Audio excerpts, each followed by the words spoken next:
नमस्कार दोस्तों, स्वागत है आपका हमारे चैनल में। आज हम घटना चक्र की जो सीरीज़ चल रहा है उसमें करंट अफेयर को हम स्टडी कर रहे हैं और उसी को हम सीरीज़ को आगे बढ़ाते हुए आज का जो टॉपिक होगा वो होगा मणिपुर जल आपूर्ति परियोजना।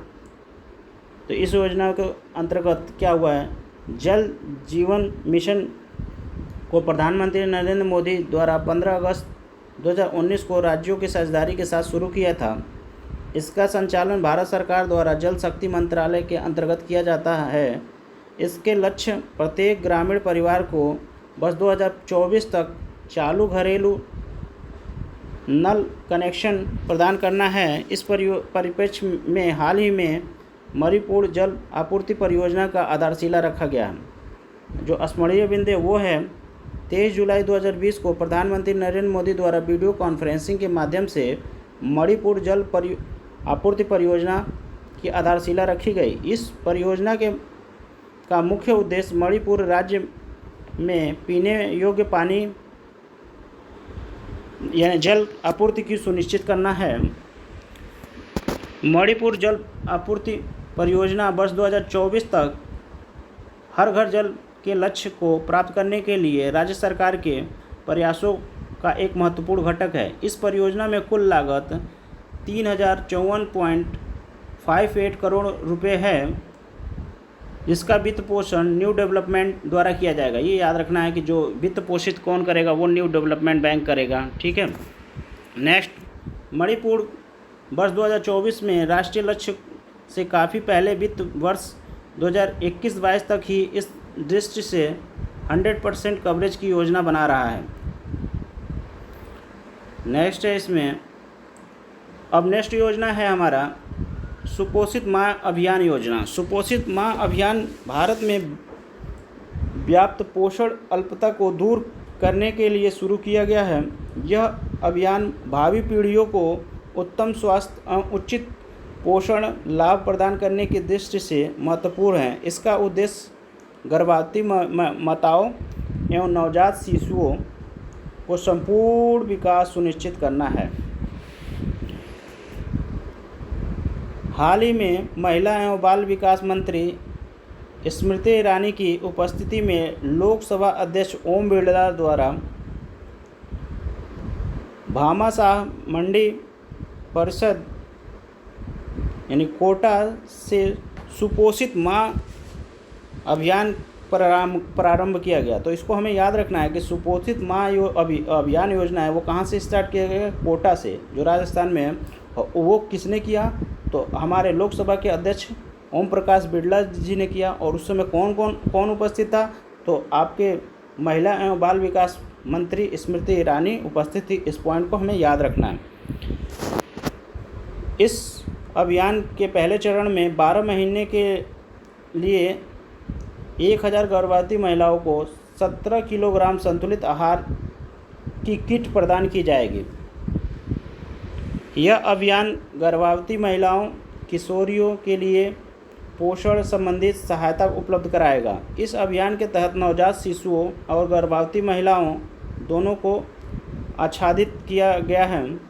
इस अभियान के प्रथम चरण की शुरुआत पायलट योजना के तौर पर 1000 महिलाओं के साथ की गई है। बाद में इसे अन्य चरणों के तहत संपूर्ण भारत में लागू किया जाएगा।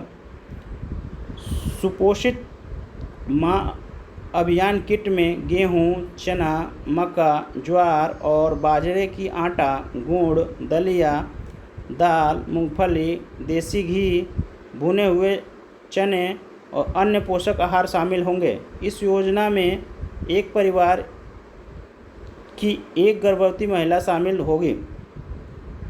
इस योजना का क्रियान्वयन महिला एवं बाल विकास मंत्रालय द्वारा किया जाएगा। इस योजना के अन्य केंद्र प्रायोजित योजना यानी के साथ समानांतर रूप से संचालित किया जाएगा। नेक्स्ट योजना देख लेते हैं। नेक्स्ट योजना है प्रधानमंत्री गरीब कल्याण योजना। 26 मार्च 2020 को केंद्रीय वित्त एवं कॉरपोरेट कार्य मंत्री निर्मला सीतारमण द्वारा प्रधानमंत्री गरीब कल्याण योजना, इसे याद रखना है, के तहत 1.7 लाख करोड़ रुपए के तहत राहत पैकेज की घोषणा की गई। इसका उद्देश्य है कोविड-19 महामारी जनित विषम परिस्थितियों में गरीबों की मदद करना। किस गरीब की मदद हो रही है?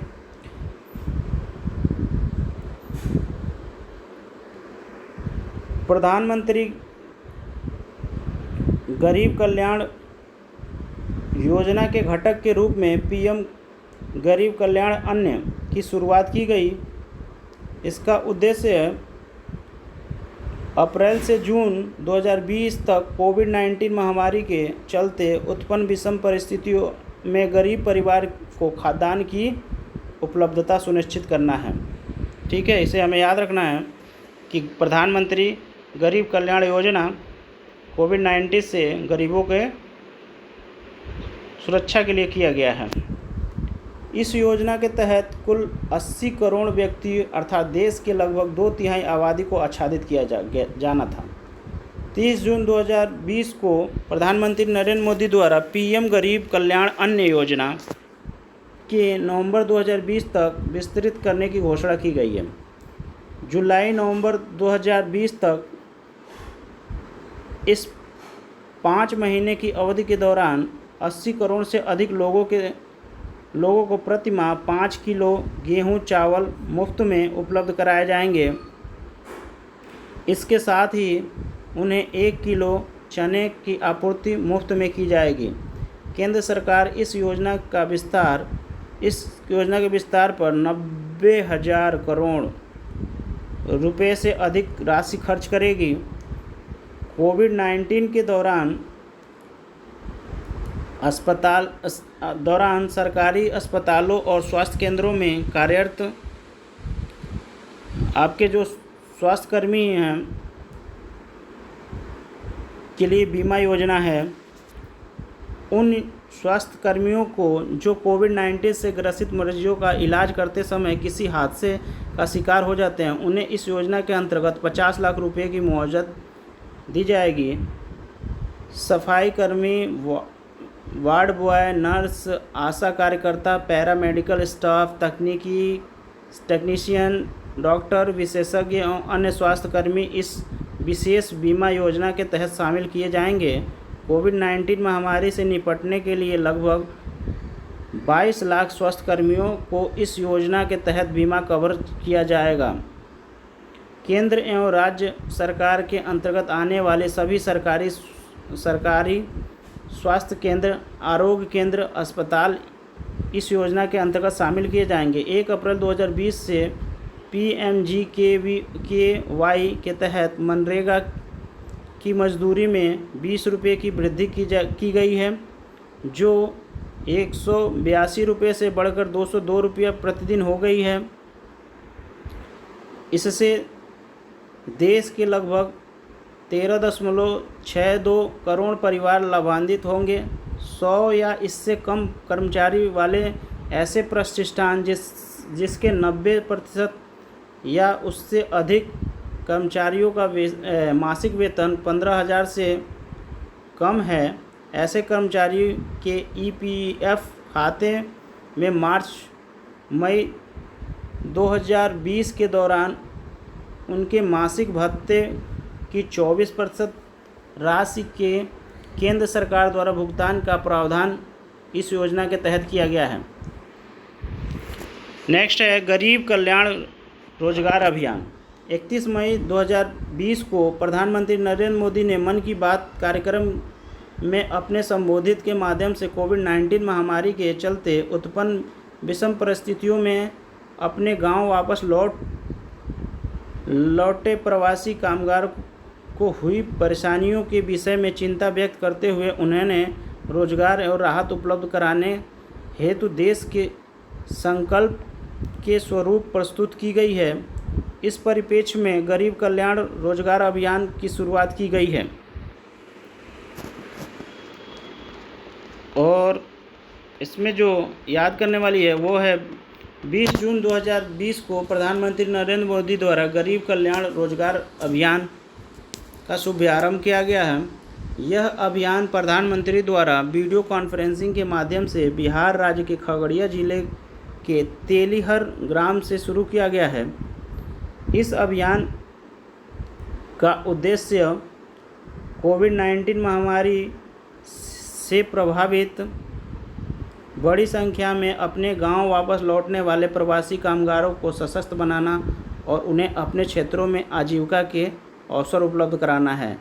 इस 125 दिवसीय अभियान को 6 राज्यों के 116 जिलों, जिसमें से 27 आकांक्षी जिले सहित प्रारंभ किया गया है, जो एक मिशन के रूप में कार्य करेगा। इस अभियान के तहत केवल उन जिलों का ही चयन किया गया है जिसमें वापस लौटे प्रवासी कामगारों की संख्या 25,000 या उससे अधिक है। तो इसमें देख लीजिए, पहला जो है बिहार, उसमें 32 जिलों को शामिल किया है, और उत्तर प्रदेश 31 जिलों को शामिल किया, और मध्य प्रदेश 24 जिलों का शामिल किया है ना। राजस्थान ऐसे ही 22 जिलों का, उड़ीसा का 4 जिलों और झारखंड के 3 जिले हैं। इस अभियान के तहत 116 जिलों के ग्रामीण क्षेत्रों में रोजगार उपलब्ध कराने और अवसंरचना के निर्माण के लिए 25 लक्ष्य आधारित कार्य का गहन और संकेंद्र कार्यान्वयन किया जा रहा है। इन 25 कार्य क्षेत्र में ग्रामीण आवास, पौधारोपण, जल जीवन मिशन के माध्यम से पेयजल का प्रबंधन, ग्राम पंचायत भवन, सामुदायिक स्वच्छ परिसर, ग्रामीण संपर्कता कार्य और सीमावर्ती सड़क कार्य, आंगनवाड़ी केंद्र, मवेशियों के बाड़े इत्यादि को शामिल किया गया है। भारत सरकार का ग्रामीण विकास विभाग इस अभियान के कार्यान्वयन, निगरानी, परिणाम के समन्वयन के लिए नोडल विभाग के रूप में कार्य करेगा। गरीब कल्याण रोजगार अभियान के अंतर्गत टिकाऊ ग्रामीण बुनियादी ढांचे का निर्माण हेतु कुल 50,000 करोड़ रुपए की धनराशि भारत सरकार द्वारा खर्च किया जाएगा। यह अभियान भारत सरकार के 12 विभिन्न मंत्रालयों और विभिन्न विभागों के समन्वित प्रयास से संचालित किया जाएगा। नेक्स्ट देख लेते हैं। इसमें आत्मनिर्भर उत्तर प्रदेश रोजगार कार्यक्रम, ये उत्तर प्रदेश के लिए है विशेषतः। 26 जून 2020 को लखनऊ में मुख्यमंत्री योगी आदित्यनाथ की उपस्थिति में प्रधानमंत्री मोदी द्वारा वीडियो कॉन्फ्रेंसिंग के माध्यम से आत्मनिर्भर उत्तर प्रदेश रोजगार कार्यक्रम का शुभारंभ किया गया। तात्पर्य है कि गरीब कल्याण रोजगार अभियान के अंतर्गत ही आत्मनिर्भर उत्तर प्रदेश रोजगार कार्यक्रम प्रारंभ किया गया। इस अभियान का मुख्य उद्देश्य प्रदेश में वापस आए प्रवासी कामगारों को उनके ही क्षेत्र में हुनर और रुचि के आधार पर रोजगार प्रदान करना है। इस कार्यक्रम से 1.25 करोड़ से अधिक कामगार और श्रमिक लाभान्वित होंगे। इस कार्यक्रम के अंतर्गत सामुदायिक शौचालय निर्माण, प्रधानमंत्री आवास योजना, मनरेगा एवं अन्य कार्यक्रम में 60 लाख से अधिक श्रमिकों को और नियोजित किया जाएगा। थैंक यू दोस्तों। अब नेक्स्ट वीडियो अगले सीरीज में बनेगी। तब तक के लिए खुश रहें।